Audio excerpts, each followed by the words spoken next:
Today, the locomotives General and Texas sit in museums, silent witnesses to that rainy spring day in 1862, when they were the stars of one of the most thrilling chase scenes in American history.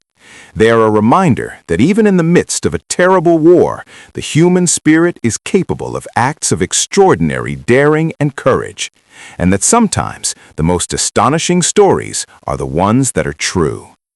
In the muddy dawn of April 12, 1862, under a relentless Georgia downpour, James J. Andrews, a cunning civilian spy from Kentucky, gathered his band of 22 Union volunteers in the dusty town of Marietta.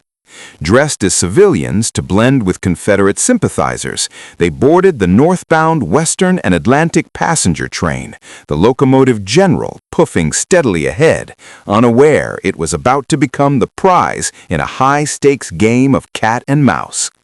Andrews had planned meticulously: seize the train at Big Shanty, where no telegraph existed, sabotage the vital rail line to Chattanooga, and link up with General Ormsby Mitchel's advancing Union forces, severing Confederate supply lines in one audacious stroke. The rain hammered the tin roof of the Lacey Hotel at Big Shanty as passengers disembarked for breakfast, their boots squelching in the mud. Andrews' men sprang into action, uncoupling passenger cars, the railroad-savvy volunteers clambering aboard the General with 3 boxcars in tow, engineer Peter Watson at the throttle. With a blast of steam and a jolt, the train lurched forward, leaving stunned Confederates, including conductor William Fuller, gaping from the platform, too shocked to react immediately. Fuller, a bulldog of a man fueled by outrage, refused to yield his train. He and station master Anthony Murphy gave chase on foot, then commandeered a push car, hearts pounding as they spotted the General's smoke trail snaking northward. 7 miles on, Andrews' crew cut telegraph wires and pried at rails with a single crowbar, their only sabotage tool, buying precious time amid the storm. At Etowah Station, they bluffed locals with tales of a secret munitions run for General Beauregard, refueling wood and water as tension coiled like the rails beneath them. The General thundered into Kingston, where southbound freights, evacuating Confederate supplies ahead of Mitchel's phantom advance, delayed them cruelly, red flags signaling more trains behind. Andrews spun more lies to suspicious station masters, his voice steady, a sweat beaded under his hat, while Fuller's pursuit closed in relentlessly.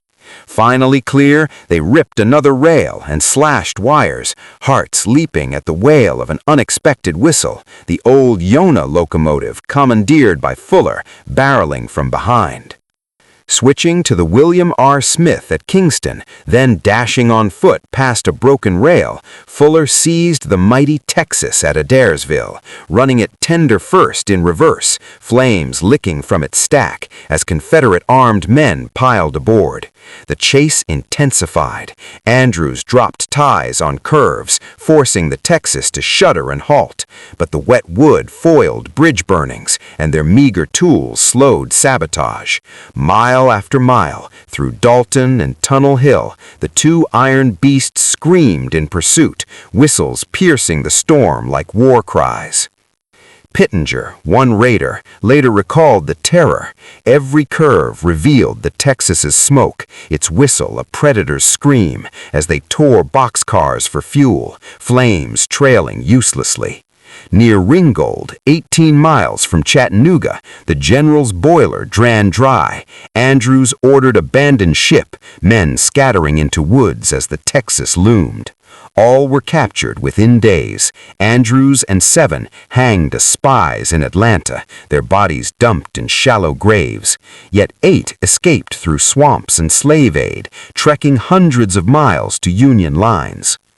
The survivors, exchanged in 1863, became the first Medals of Honor recipients, meeting Lincoln himself, their tale immortalized in books and films.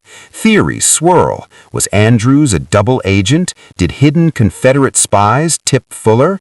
Mitchel's delay doomed the raid, but sparked legends of daring amid Civil War chaos.